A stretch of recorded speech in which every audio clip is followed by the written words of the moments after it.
Dviejų sudegusių 20 amžiaus pastatų Rumšiškėse gaisravietę apžiūrėję ugniagesiai iš karto patikrino vietą, iš kurios leisti fejerverkai.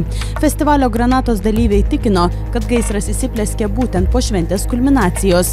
Įvykį besiaiškinantys specialistai apie versiją, kad gaisrą sukėlė pirotechnikos žiežirbos, kalba atsargiai. Ar gali būti, kad gaisrą sukėlė fejerverkai? Šita versija dar nėra atmesta. Pavyzdžiui, šiai dienai mes iš tų pirotechnikos naudotojų neturim gavę dokumentų, iš kurių būtų galima matyti, kokia buvo pirotechnikos gaminiai naudoti. Ir ar jie, sakysim, sertifikuoti, ar jie tinkami naudoti. Fejerverkus Granatose įrengusi įmonė pirotechnikos gaminiai situaciją komentuoti atsisakė, tik patikino, kad visus būtinus leidimus turėjo. Pakalbinome kitos fejerverkais prekiaujančios įmonės pirotechniką. Jis abejoja, kad pusę kilometro nuo nelaimės vietos nutolę fejerverkai galėjo tapti gaisro priežastimi. Palyginimui, jeigu mes turime Palangą ir per Palangos sezono atidarymą, nuo Palangos tilto yra šaudami fejerverkai, tai atstumas iki žiūrovų yra 300 metrų. Saugi fejerverko zona tai yra pradedant nuo 25 metrų, kaip reglamentuoja ES direktyva.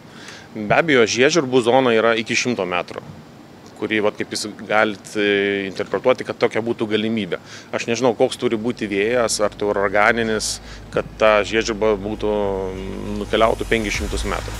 Ugniagesiai jau išaiškino, kad du Rumšiškių liaudies buities muziejaus pastatai negalėjo supleškėti dėl techninių priežasčių. Ugnies šaltinis išorinis.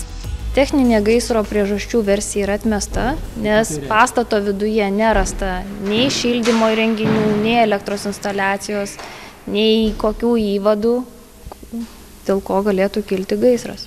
Tai gali būti ir tyčinė žmonių veika, ir neatsargi žmonių veika. Gali būti ir pirotechnikos gaminiai, ir gamtos reiškiniai. Daug priežasčių.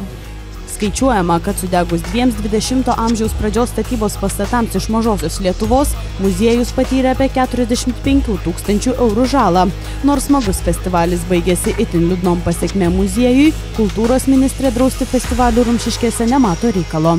Muziejai, kaip žinia, gyvena ne tik iš asignavimų, jų tikrai nepakaktų išgyventi muziejams, tad kiekvienas toks renginys ar festivalis atneša dalį pajamų. Mes ir skatiname būtent mūsų pavaldžių įstaigų, muziejų verslumą ir atvirumą visuomeniai. Tai yra, paveldas neturi būti uždarytas ir aptvertas tvora, jisai turi būti naudojamas, prieinamas visuomeniai. Tad, kad ta nelaimė atsitiko, tai labai retai tai atsitinkama, bet turbūt reikia žiūrėti, ar viskas buvo padaryta, kad tas gaisras nekiltų.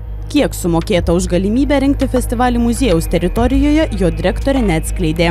Ar šventė čia galės vykti kitąmet, bus sprendžiama suskaičiavus visus nuostolius. Reporterė Dovilė Sobutaitė, Vilnius.